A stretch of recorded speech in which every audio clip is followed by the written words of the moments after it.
Teheranis toimub massiline väljaränne. Esimese 2 päevaga on lahkunud 100 000 inimest. IRGC ohvitserid hülgavad oma peakortereid ja võtavad üle tsiviilhooneid. Nad püstitavad tänavatele telke ja tegutsevad spordistaadionitel. Režiim kaotab kontrolli. Pommitamine on viimase 2 päevaga tugevnenud, kuid sihtimine on olnud täpne. Tabades peamiselt Sepahit, kus on IRGC baasid ja juhtimispunktid. Siin on üks klipp.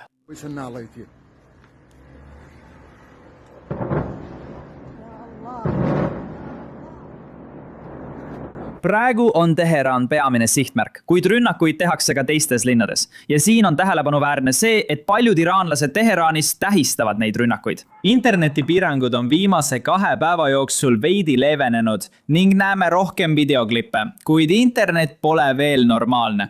VPN on endiselt vaja, et internetti pääseda ja külastada keelatud saite. Aga see on siiski parem kui see, mida nägime jaanuaris või selle operatsiooni alguses. Sellepärast näemegi rohkem videoid, mis tulevad Iraanist tavaliste kodanike poolt.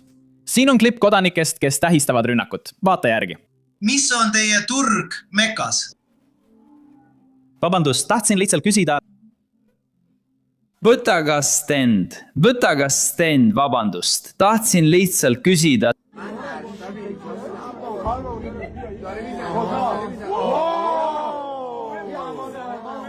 Tahtsin küsida, kuula, mida nad räägivad. Nad tabasid Sepahit.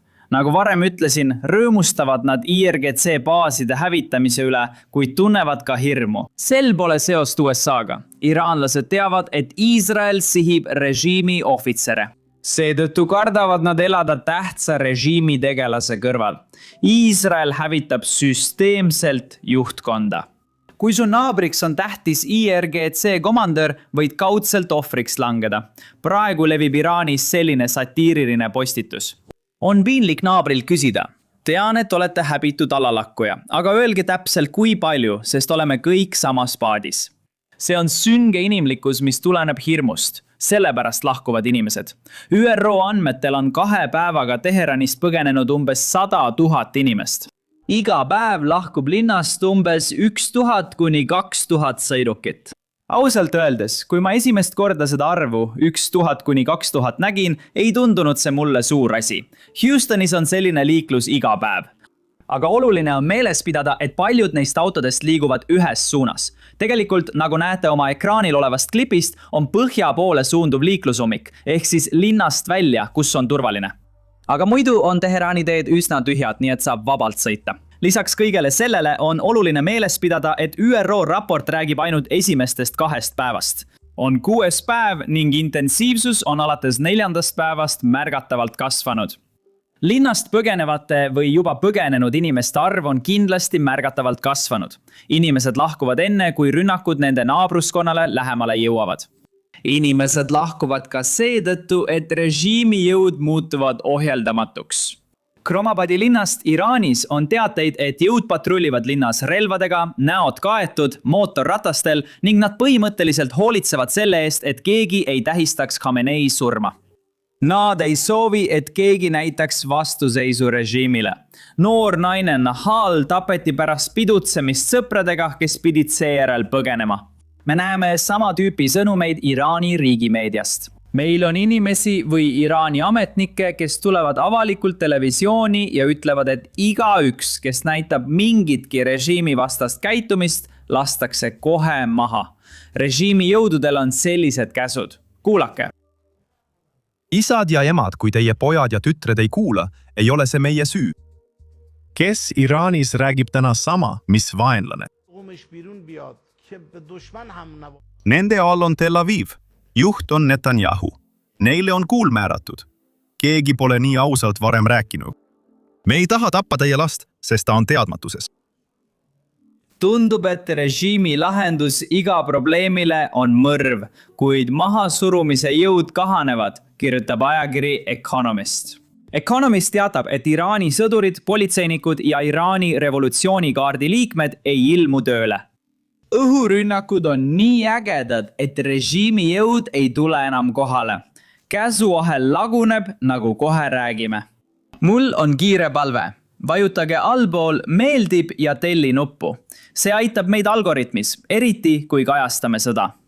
Nüüd räägime Iraani vägedest, kes kohale ilmuvad. Neil vägedel pole kuhugi minna. Iraanlased postitavad internetti, kuidas nad näevad linna ümbruses sõjaväetelke, milles on relvad. Need on julgeolekujõud, kes sõna otseses mõttes seavad tänaval laagrit üles. Nad on oma peakorterid ja kodud maha jätnud, sest teavad, et seal on nad sihtmärgiks. Nüüd kasutavad nad telke ja staadione. Kahjuks arvan ma siiski, et staadioni kasutamine on halb mõte, sest sinna koguneb nii palju režiimi jõude, keda USA ja Iisrael tahavad kõrvaldada ühte kohta. Mul on tunne, et see pole hea mõte. Arva ära, mis. Nagu mainisin, hõivas Iraani revolutsiooniline kaardivägi 12 000 kohalise sisespordiareenina kasutatava staadioni ajutiseks baasiks. Ma ei tea, mitu IRGC liiget seal oli, aga see oli Iisraelile hea sihtmärk ja täna hommikul ründasid nad seda. Vaata kaadrit, rünnaku järel on kaos.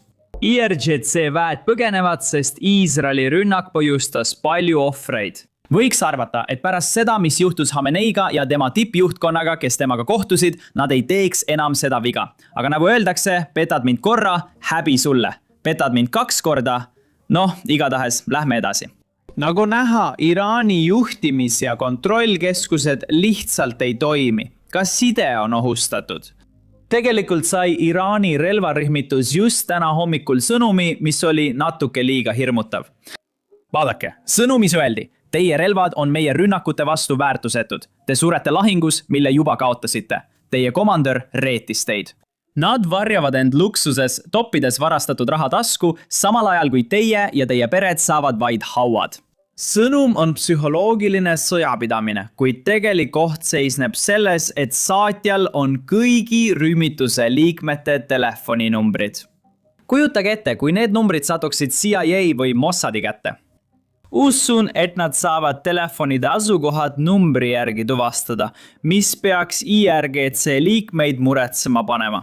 Lisaks on veel tõsine probleem. Iraanlased ei suuda omavahel turvaliselt suhelda. Siin on rohkem üksikasju. Harris, tere hommikust! Iisraeli kõrge ametnik ütles Fox Newsile, et iraanlastel on nüüd raskusi koordineerimise, juhtimise ja suhtlemisega, sest rünnakud režiimi vastu Teheranis jätkuvad. Sõjaväeallika sõnul osales Teherani hommikuse rünnakul 90 hävitajat, kes lasid umbes 400 lõhkekeha.